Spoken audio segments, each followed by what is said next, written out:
Hello friends, welcome to my channel. আবার চলে এসেছি একটা নতুন ব্লগ নিয়ে।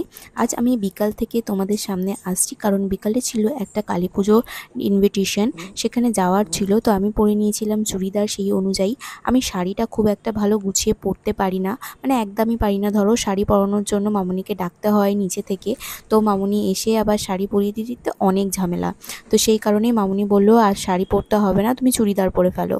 আর শাড়ি এই গরমের মধ্যে পরতেও পারছিলাম না, সেই জন্য চুড়িদারই পরে নিয়েছি। তো সেই অনুযায়ী তাড়াতাড়ি করে রেডি হয়ে নিচ্ছিলাম, কারণ কালী পুজো বাড়িতে 8:30 নাগাদ যাওয়ার কথা ছিল। মামনির কালিগসরা 8:30 নাগাদ আমাদের বাড়িতে আসবে। এবার তারা এসে আমার জন্য অপেক্ষা করবে, এটা তো ভালো দেখায় না। সেই জন্য আমি তাড়াতাড়ি করে এসে আগেই রেডি হচ্ছিলাম, কারণ আমার রেডি হতে একটু টাইম লাগে। আর এই হচ্ছে আমার চুল। তোমরা বললে বিশ্বাস করবে না, আজ আমার বিয়ে 3 মাস হয়ে গেছে, তারপরেও আমার চুল কোনো মতেই ঠিক হচ্ছে না। সেই যে ক্রিম করেছিল আমার চুলে, আজ পর্যন্ত ঠিক হচ্ছে না। স্পা করে নিয়েছি, সমস্ত কিছু যা যা করার ছিল করে নিয়েছি, তবু আমার চুল সেই জেকে সেই, আর ভীষণ ড্যামেজ হয়ে যাচ্ছে, চুল ঝরে ঝরে পড়ে যাচ্ছে, ভীষণ খারাপ লাগছে। তো কি করব জানি না, তোমরা যদি জানো তো আমাকে জানিও।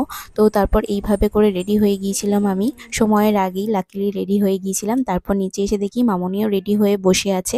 মামনি শাড়ি পরেছিল আর আমি চুড়িদার, এভাবে করে রেডি হয়েছিলাম। তো মামনির কালিগসদের আসার কথা ছিল 8:30 পৌনে 9টা নাগাদ, তো রেডি হয়ে বসেছিলাম।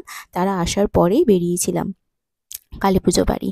তো তারপরেই বেরিয়ে পড়েছিলাম কালী পুজো বাড়ি পৌঁছে গিয়েছিলাম। তো গিয়ে দেখি এখানে মাকে নিয়ে চলে এসেছে, মাকে মালা টালা সব পরাচ্ছে, রেডি করছে। এই হচ্ছে মায়ের মুখটা। মায়ের মুখটা এত সুন্দর ছিল, তোমাদের বলে বোঝাতে পারবো না, ভীষণ সুন্দর। তারপর পুজো দিয়ে চলে এসেছিলাম একটুখানি খাওয়া দাওয়া করতে। তো এখানে ছিল মেনু, তো তোমাদের মেনু কার্ডটা দেখিয়ে দিলাম। তো খাবারে ছিল কচুরি, তারপরে ছিল হচ্ছে এখানে চানা পনির। আর এখানে খাবারটা খুব যে ভালো ছিল সেটাও বলবো না, আর খুব যে খারাপ ছিল সেটাও বলবো না, একদম মানে ঠিকঠাক ছিল। ঠিক আছে। আর এখানে মামনি আর আমি বসেছিল, আর কালিগস মাসিমণিরা যারা ছিল, মামনির কালিগস, তারা পিছনে বসেছিল। আর এটা ছিল পনির বাটার ফ্রাই, তারপরে ছিল পোলাও বাটার মশলা পনির, আর তারপরে চাটনি পাঁপড় মিষ্টি। মিষ্টি আমি খাই না, সেই জন্য তোমাদের দেখাতে পারলাম না। তারপর ছিল হচ্ছে আইসক্রিম আর জোয়ান। তো এই করেই তারপরে খেয়ে দিয়ে বাড়ি চলে এসেছিলাম। তো ভিডিওটা এই পর্যন্তই রইলো। ভালো লাগলে লাইক করবেন, শেয়ার করবেন, সাবস্ক্রাইব